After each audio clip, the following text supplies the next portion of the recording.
Fala galera, beleza? Amigo Físio aqui, trazendo mais um conteúdo para vocês. E dessa vez, gente, eu vou trazer um conteúdo científico de um tema que eu sou um pouco suspeito para falar, porque eu gosto bastante. Já falei bastante sobre esse tema durante minha graduação e eu estou fazendo justamente aquilo que eu falei em alguns vídeos atrás, onde eu iria trazer conteúdos da graduação para aqui como conteúdo para vocês, né? Afinal, tudo que eu fiz não pode ser perdido e eu quero compartilhar para que a gente tenha o máximo de conhecimento aqui no canal também. E esse tema é estimulação magnética transcraniana. Eu vou estar falando do diagnóstico e do tratamento e eu quero que vocês, coloquem qualquer tipo de dúvida se vocês tiverem aí. Já vai deixando o like, galera, e se inscreve no canal que eu vou agradecer bastante a vocês. Enfim, eu adoro muito esse tema e espero que vocês aprendam, com todo esse conteúdo aqui. Então aqui eu só vou falar sobre um histórico, bem rapidamente, onde traz falando que de 1896 a 1910, tanto Jacques Arsene quanto Sylvanus Thompson, eles já vinham falando sobre esse tipo de intervenção, que é a estimulação não invasiva propriamente dita. É um tratamento dito como antigo, porque naquela época já se estudavam como as ondas, as correntes elétricas, como elas modificavam o potencial de ação do neurônio. Então a ciência ela sempre se prontificou, a ser curiosa, a buscar entender o que, por quê, e se eu fizesse isso. Então em 1985 foi publicado no The Lancet o primeiro estudo que trazia sobre esse tipo de intervenção terapêutica pelo professor Dr. Anthony Baker. Aqui, como vocês podem estar vendo na imagem, o senhor aqui usando branco. Os outros dois, respectivamente, é Jacques Arsene e Sylvanus Thompson. Acima tem a imagem mostrando como era o aparelho que foi posto no estudo de Anthony Baker. Você tem um computador, a parte estrutural do aparelho que produz toda a corrente magnética e esse cabo que leva até a bobina que o indivíduo está segurando ali. E o que Anthony Baker falava naquela época? Que era uma técnica adaptada para o paciente e ela promovia conforto durante a aplicação, de fácil aplicação e livre de dor para o indivíduo. Aqui é só para mostrar, como eu tinha falado antes, que a curiosidade levou o homem a descobrir muitas coisas. E aí mostra uma imagem de uma mulher realizando a estimulação magnética em outra mulher, É uma imagem de um livro que está na livraria de Londres. E a outra imagem, a lateral, ela traz uma eletroestimulação que foi feita aparentemente por um tipo de fio de cobre ali, não sei, está em volta do crânio do indivíduo, e ele está buscando promover a estimulação do córtex dele, Vamos lá. Aqui é só para mostrar a imagem do estudo de Anthony Baker, de 1985, onde mostra o aparelho e toda a estrutura, ele aplicando na mulher. Vocês podem ver que na mão dela ali tem um aparelhinho, é para mostrar, para notificar a contração muscular. É como se fosse, eu não sei ao certo se mas parece uma eletromiografia. Então quando ele dá o pulso ali, ela vai indicar na mão contralateral, na mão esquerda dela, se realmente está passando essa condução elétrica. Vamos seguindo, galera. Aqui é para mostrar já como está hoje em dia, a evolução desse aparelho, assim como qualquer tipo de aparelho no passado, como sei lá, celular, computadores e outras coisas a mais. Os produtos terapêuticos também, visando a saúde, eles evoluem. E é assim que se encontra hoje. Diversas marcas, diversos aparelhos, apesar de ter uma, como mostra na imagem, a Magstim, uma coisa assim mais ou menos, que é bem conhecida também. Então como é que funciona? Qual é o efeito biofísico, afinal, para produzir essa corrente, esse campo eletromagnético para gerar uma corrente elétrica? Então, Biot Savart, ele falava sobre isso, que quando você tem um fio onde passa uma corrente elétrica, uma carga elétrica, uma constante de tempo, você consegue produzir um campo eletromagnético. E esse campo eletromagnético é capaz de liberar cargas elétricas, é o que diz Faraday. Então eu trago as duas uniões dessas duas leis, né, que eles descobriram, para explicar para vocês como é que funciona, né? Então eu vou pegar aqui o meu mouse para mostrar. Aqui, ó, vocês estão vendo aqui a bobina no crânio do indivíduo, né? E aí a energia ela começa a girar, até que ela vai, numa constante de tempo específica, ela consegue criar um campo eletromagnético. Quando o terapeuta ele aperta o botão para soltar isso, esse pulso ele desloca para a região que ele está apontado, logo crânio do indivíduo. Então vocês têm uma região aqui onde tem um foco, né? E ao redor, porque ela não é tão focal, mas ela consegue ser precisa. E aí essa carga ela vai descer no sentido descendente, para o local específico que você quer estimular. Perdão a pausa, gente.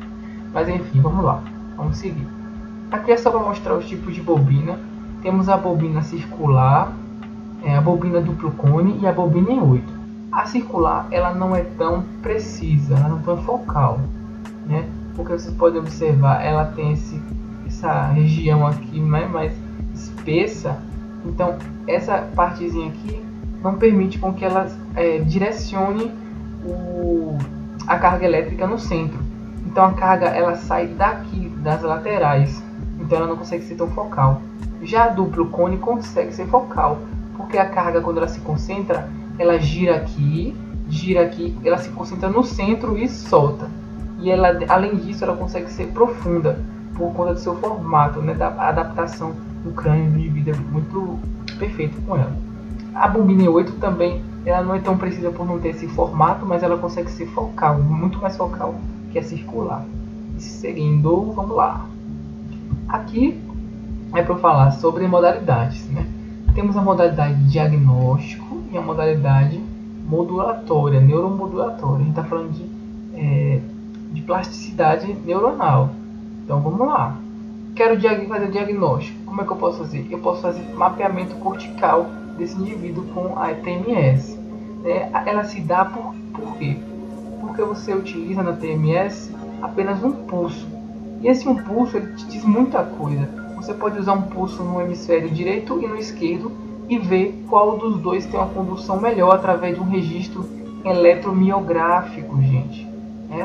Então aqui, ó, ele soltou o pulso na região, vamos pensar, do córtex motor para estimular fibras motoras, né? A esquerda veio, descendeu, cruzou direito aqui na região do punho ou da mão, e aí recebeu o impulso, pega o registro, né? Compara com o outro lado. Vamos lá, diagnosticando. Potencial evocado motor. É justamente isso aqui que eu estou falando. Ele dá o pulso e percebe aqui. Então ele vai ver, né, quanto de potencial foi, né? Será que um lado foi maior que o outro? Então isso que eu estou falando é o potencial evocado motor, né? Ele consegue observar também se você coloca o pilotes de ressonância magnética no aparelho, ele transforma aquela ressonância em 3D e você consegue observar com mais precisão o córtex do indivíduo e você consegue ver na imagem que eu vou mostrar a seguir como é que funciona isso. O limiar de repouso motor é a quantidade mínima de um pulso da TMS que eu posso soltar, né? Liberar essa carga elétrica e para estimular essas fibras motoras do indivíduo.